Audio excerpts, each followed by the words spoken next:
I don't know if you've been to the Appalachian Grill in Cartersville. It's a neat restaurant. It's got neat decor, good food. I went there with a group, and we were at the mercy of a poor waitress. She was a poor server. She actually made fun of the food that I ordered. There was very little on the menu. Their menu rotates. There was very little on the menu that I could eat. And I ordered what I could eat. And she said, "Do you really want that? You know you're an adult, right?" And she went beyond that. Not only did she mock our orders, she got the orders wrong. We ordered one slammin' grouper. She brought us 3. What are we supposed to do with 3? Beyond that, not only did she bring us too much food and was told that we didn't order these things, not only did she make fun of our order and get our order wrong, she got the bill wrong and charged us for the 3 slammin' groupers. To the extent that the one who ordered the 1 slammin' grouper had to write down a full list of what we had actually ordered and handed it to her and said, "Please repair the bill based upon this list of items we actually ate." And not only was the written list given, she messed up the check 5 more times with various items we had never ordered, charging us more than possible for all these things, to the extent that at the end we were joking, but only partially joking, that we really need to check our bank statements because we may have all spent $900 on all 6 of these bills.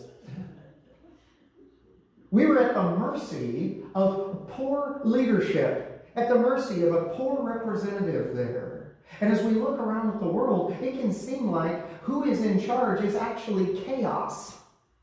That things are happening by random chance and we are stuck in the middle of a slammin' grouper mess. That's what it can look like. Let's look here and continue our story with Daniel, his vision. Pick up in verse 15 and see what we're going to be able to get and where Daniel goes with this vision that he's been blessed with. As for me, Daniel, my spirit within me was anxious, and the visions of my head alarmed me. I approached one of those who stood there and asked him the truth concerning all of this. So he told me and made known to me the interpretation of the things. These 4 great beasts are 4 kings who shall arise out of the earth. But the saints of the Most High shall receive the kingdom and possess the kingdom forever, forever, and ever. Then I desired to know the truth about the 4th beast, which was different from all the rest, exceedingly terrifying, with its teeth of iron and claws of bronze, and which devoured and broke in pieces and stamped what was left with its feet. And about the 10 horns that were on its head, and the other horn that came up, and before which 3 of them fell.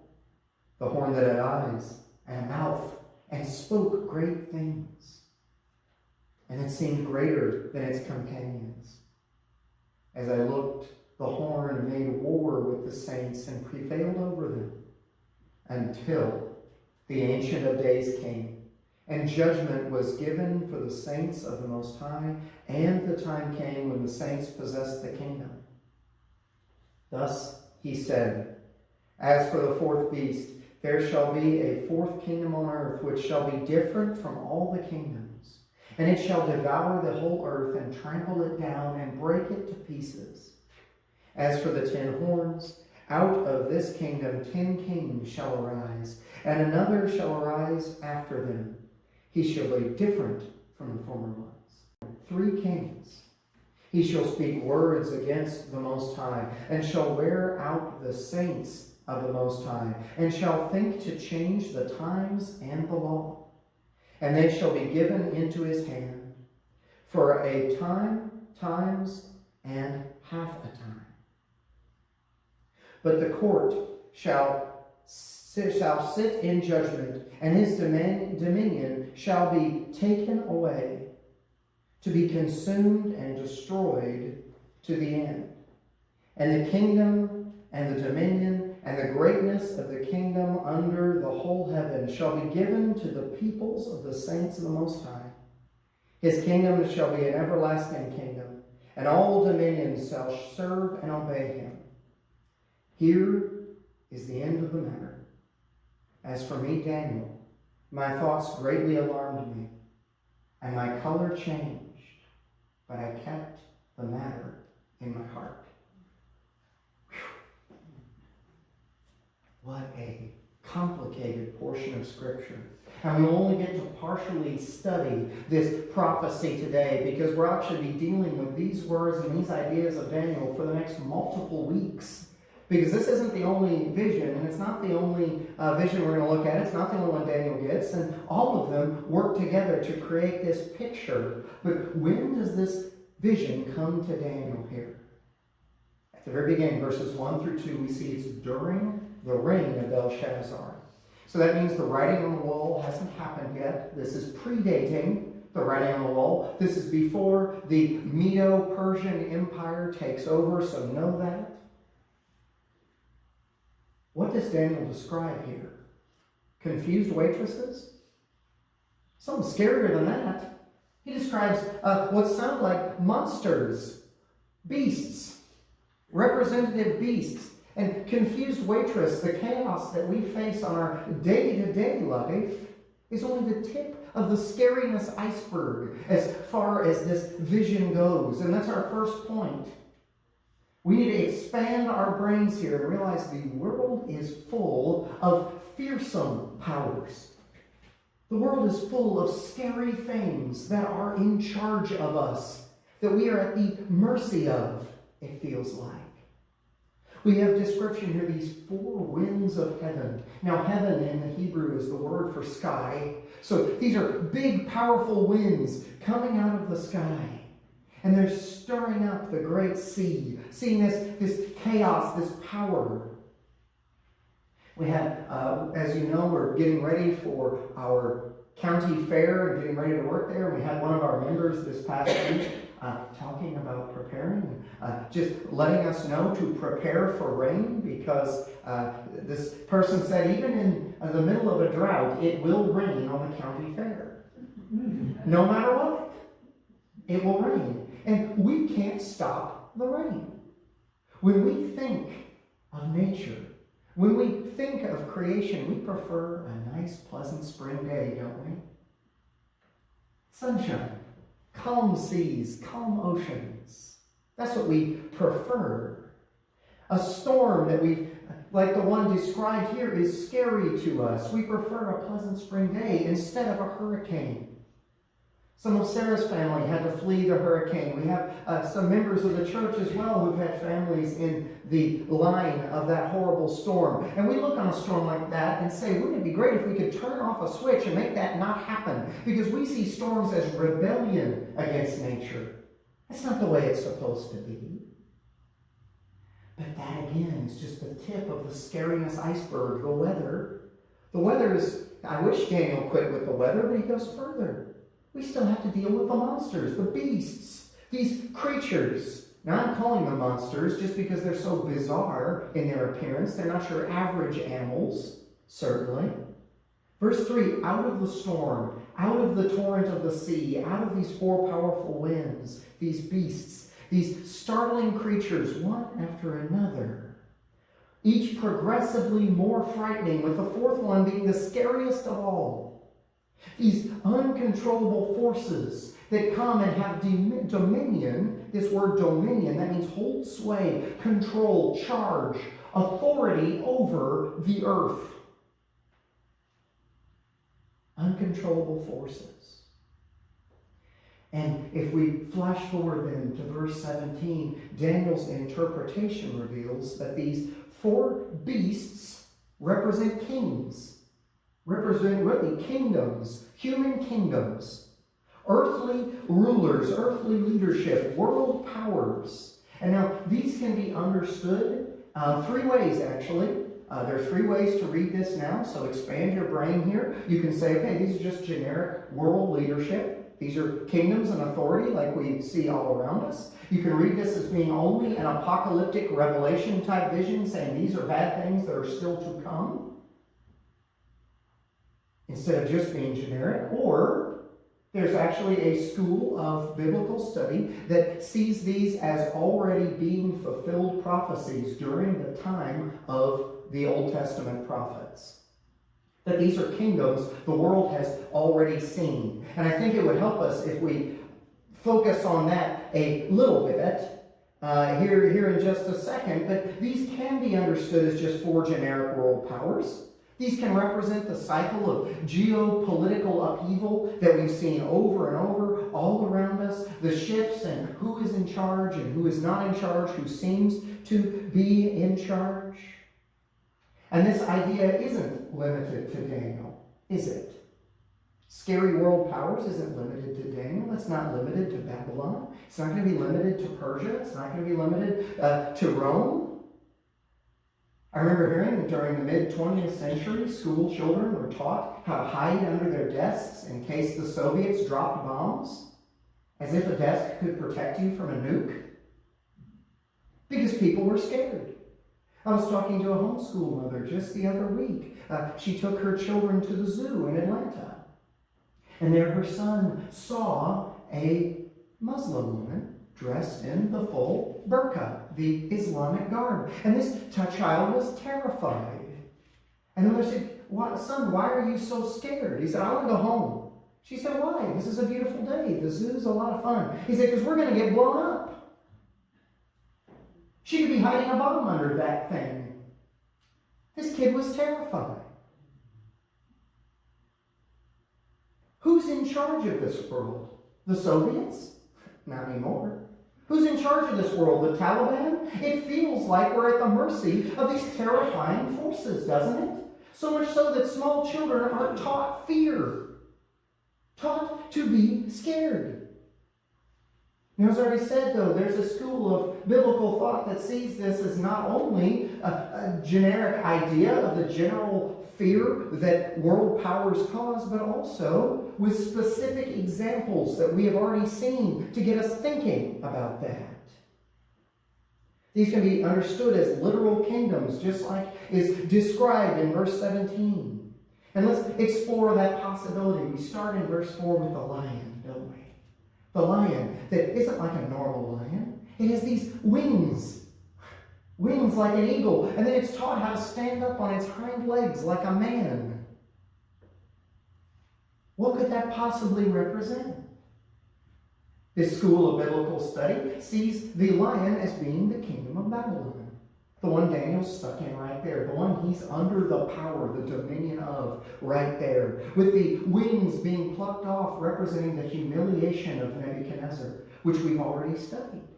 And with him standing up on his hind legs, him being restored once again to human form and being able to know who God really is. The chief end of man. To glorify God forever. But then we move on. What do we get after the lion? We get the bear. The bear with the ribs in its teeth. This would represent the Medo-Persian Empire that's going to devour the kingdom before it, that came and moved in on Belshazzar, killed him, moved in on Daniel, moved in on Babylon, and took its place with one of its sides higher than the other, which could represent that the Persian side was stronger than the Median side. The Medo half was actually the weaker half. We move on to the leopard. The leopard. Leopards are known for their speed, and biblical historians see this as possibly representing Alexander the Great. The Greek Empire and how swiftly Alexander conquered the known world. But this leopard has 4 heads, representing possibly the division of the Greek Empire by the 4 generals of Alexander when he died at such a young age. Possibly. Dividing the empire into 4 parts, but none of that is anything on this 4th beast. The fourth beast that comes in verse 7, and we have described with these words, As if the bear with the ribs, and the lamb with the wings, and the leopard with 4 heads, which is just bizarre, as if those things weren't scary enough. Look how this fourth beast is described. Terrifying, dreadful, exceedingly strong, with iron teeth. It devours everything that comes before it, and anything it can't eat, it crushes. Anything it can't use, it crushes beneath its feet. And some biblical historians see this as depicting the Roman Empire. An empire unlike anything the world had ever seen. Yeah, Alexander paved the way for it, but Rome really carried that football into the end zone. Like nothing before, eating and crushing everything in its path, assimilating or destroying every army, every religion, every culture that it met, absorbing them into that enormous military political cult that was Rome. This fourth beast is unsurpassed in history for its cruelty, for its power, for its influence, for its longevity. It lasts so long. And we are actually still feeling the impact of the Roman Empire. It's amazing. My church history professor pointed out to me that when we think of the good guys, when we're studying the Roman wars, we think of Rome as being this light of culture. But actually, the Germanic tribesmen are my ancestors. I should be cheering for the Germans because that's where I came from. And anyone with English ancestry, that's where you came from, not Rome. But we still think of Rome and the Latin language as being the light of civilization. We still think of, we're still part of that geopolitical military cult. We still feel it. This beast is unsurpassed, and it has even more bizarre characteristics, and we don't want to belabor this any longer than we have to. It has 10 horns. Picture that. That's bizarre.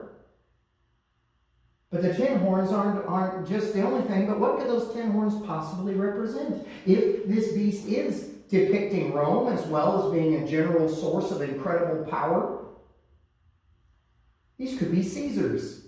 10 Caesars. 10 of the rulers of that military cult. But then a little one sprouts up. A little one, weaker, but yet talking a big game. And it uproots 3 of them. And this is likely referring then to the 11th Caesar. Antiochus Epiphanes was his name. There were 12 Caesars in all. This would be the 11th one, and he was known for how brutally he treated the Hebrew nation. Known for that. But no matter what this little horn represents, we must see that this fourth beast is a terrifying picture. And this beast makes war, we see in verse 21, makes war with the saints and prevails over them for a time and a time and another time. And we will study that in much greater depth another week. So do keep coming back, because this is just the beginning of these prophecies. But see, this is a scary power. This is a chaotic power. This is a power that Daniel and God's people seem to have no way of affecting. That they're just adrift in this chaotic sea. Kingdom. These 4 kingdoms, all of them at war, at odds with God, at odds with God's people. And each of them has dominion, but they're just swapping dominion. The leopard gives dominion to the iron-toothed beast. The lion gave dominion over. They're just trading dominion. And every one of them appears unstoppable during its time. On a particular Mother's Day, a mother woke up expecting to be showered with love and affection by her family for it being Mother's Day, and there on the kitchen table she found a Mother's Day card. And she thought, oh, isn't this nice? And it had child's handwriting on the envelope, so she knew that it was from her son. She was so excited, she popped it open and read it. And inside the card, in child's handwriting, it said, Mother, I figured out that Mother's Day can't exist without me. I'll be in the living room waiting for my present. You can just imagine her disappointment. That's putting the lesser ahead of the greater, isn't it? That's putting the lesser ahead of the greater. And that's what we do if we think for a second that people are in charge. If we think for a second the Soviets were in charge. If we think for a second the Taliban is in charge. If we think for a second this little horn is in charge, or any of these beasts, these kingdoms, the geopolitical upheaval we look at, if we think those are in charge, we are putting the lesser ahead of the greater. Because look at verse 6. We're talking about dominion. We're talking about who's in charge, aren't we? What does Daniel write in verse 6? Dominion was given. Given. For there to be a gift, there has to be a giver. Even if it's a lousy Mother's Day card, there has to be a giver. For there to be a gift, there has to be a giver. No power to rule any of these kingdoms, any of these beasts. No power to rule in themselves. No power to rule. If something is given, dominion is given, there has to be a giver. Daniel writes here that says that Soviets or 9/11, there is no partial power given without a perfect power to give these scary things their time in the sun. No power given without a giver. And that's our second point. Not all dominion is permanent. There are various levels of dominion. And they have various times in the sun. Medo-Persia lasted a lot less time than Rome. Not all dominion is permanent. Who's in charge? And here's what we really need to get. Who has actual dominion? Who's in charge in this vision? Who gives the dominion? Verses 9 through 12, we get a description of the one in charge. The Ancient of Days is the title here. This is a different kind of power.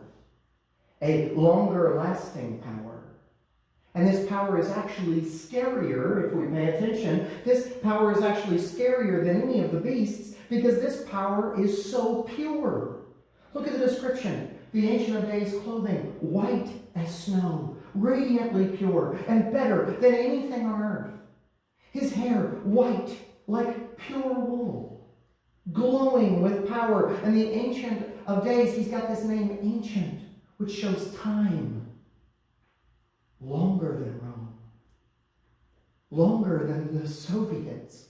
Time. The name Ancient, that title Ancient, shows age and wisdom. Age and wisdom beyond forces, beyond kingdoms. Those kingdoms that come and go if you're a student of history. But we go beyond that in our description of the Ancient of Days. What does the Ancient of Days command? 10,000 by 10,000s. A huge force. A huge army. Bigger, more citizens than any beast. Even more citizens than Rome. Huge collection. These are the rescued saints. They're described as saints. Those who are found to be children of God. The saints. Even shows us that even the scariest beast's dominion is limited. And even the biggest army is small compared to who God is saving here. You may have heard me tell this story already. It's another homeschool class story. This was actually Caleb's class. I was trying to get them to understand what voting meant and how important voting was. And I said, if I've already told you this story, I apologize because it was really funny to me. But trying to teach them what voting meant, and I said, who's in charge in America? And the first answer was, the president. I said, okay, yeah, he does a lot of stuff. Anybody else could be in charge? The Senate. Yeah, okay. Congress. Yeah, okay. A kid raised his hand. The Supreme Court. Yes, okay, we've gone through the divisions, but who's actually in charge? What was I trying to get him to say? Voters. You, us. Finally, a kid raised her hand. And I said, yes, please, enlighten us. And she said, special interest groups?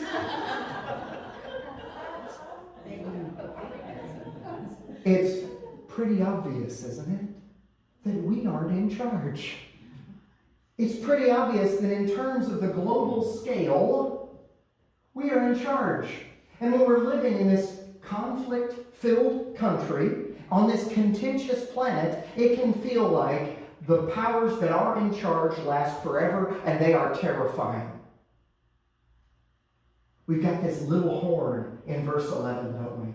We have this little horn, and it's spouting its boasts. It's talking this big game. It's the tiniest one. Notice that. But it's got a mouth, and it's using it to say just how great it is. And it's using it to make war on God's people and try to take away any authority God's people could ever have. And it's proclaiming how wonderful it is. But what happens to the little horn? What happens to the special interest groups? What happens to the little horn? The Ancient of Days. God passes judgment. God passes judgment. And this, even the scariest beast, the longest living beast, the most powerful beast is what? Killed. And his body thrown in the fire to be burned. That shut that little horn up, didn't it? The Ancient of Days power greatly surpasses. And whether this is Rome or a picture of a future Antichrist or a global power that's happening now or is going to happen tomorrow, no matter what, see that there is no reason to fear any earthly power because the Ancient of Days, God the Father, is on the throne. He's the giver of dominion, and he's the one who keeps dominion forever. Verse 12. Whether these are specific empires, all these beasts, are just symbols of the chaos you and I are stuck in, know that God has all these beasts on a leash. He gives their dominion, and then does what? Takes it away. Takes their dominion away. He takes their in-chargeness away. Their dominion only lasts as long as he permits, as long as he allows. When my dad got out of seminary, his first pastoral call was to a church in Dalton, Georgia. And he got to be an assistant pastor there, and we showed up. I was a child. I think I was 8 years old. We showed up. The church was there helping us move in. The senior pastor was there with his family helping us move in. And the senior pastor's son, whose name I will not tell you, he came up to me upon first meeting. We were in the backyard of our new house in Dalton. And he said, "My dad's the real pastor. Your dad's just his assistant." And I'd seen enough John Wayne movies to know this kid's picking a fight. And I said, "Why don't we see who's the real pastor?" And we had a fist fight there and then. Very first day of my dad's ministry in Dalton, Georgia, and I won that fight. I beat that kid to the ground. The very first day of my dad's pastoral ministry as a vocational pastor, I beat a kid up. And I was so proud. We'll see who the real pastor is. Chump. I beat him up. I won. Without ever thinking, knocked him to the ground, pounded him to the dirt, without ever thinking about how that would reflect on my dad and his future ministry at that church. Without ever thinking about it. We may not need to fear earthly powers, but verse 10 gives us a whole new reason to be afraid here. What you do reflects on God. Who you fight, what you decide to do, reflects on God. And we talk about the Ancient of Days court here, don't we? The court. The Ancient of Days sat in judgment, and the books were open. We're not talking about Santa's naughty nice list here. This is the book of the Ancient of Days. This is the accounting of all the wrong ever done. Look at the description of the Ancient of Days. Power, wisdom, purity, perfection. Now think of something you're ashamed of. Do you want God looking very closely at that? I have to admit, every time I tell that story, I still feel a spark of pride. Because I beat that kid up. Yeah, I was tougher than him. 8-year-old Matt was a force to be reckoned with. I need to be ashamed. I thought I was fighting for my dad, but I was actually disappointing him, making his job harder and making me look wretched. Think of something you're ashamed of. Now hold that up to this picture we have of God the Father. Do you want him looking very closely at your life? It's too late. Your lifetime of mistakes are already being written in that book, in God's book of deeds. And it is open here. It's open. Your desires, your selfish wants are laid bare. Your thoughts laid bare. And the Ancient of Days is reigning over all of those things with 10,000s of saints. But we have to ask, what right do we have to stand with them? What right do we have to be one of the saints? Do you belong in that fire with the little horn? Are you talking about how great you are? Do you belong in the fire with the beast? Are you trying to flex your own power? And that's our last point today. Our last point is Christ's dominion ends all fear.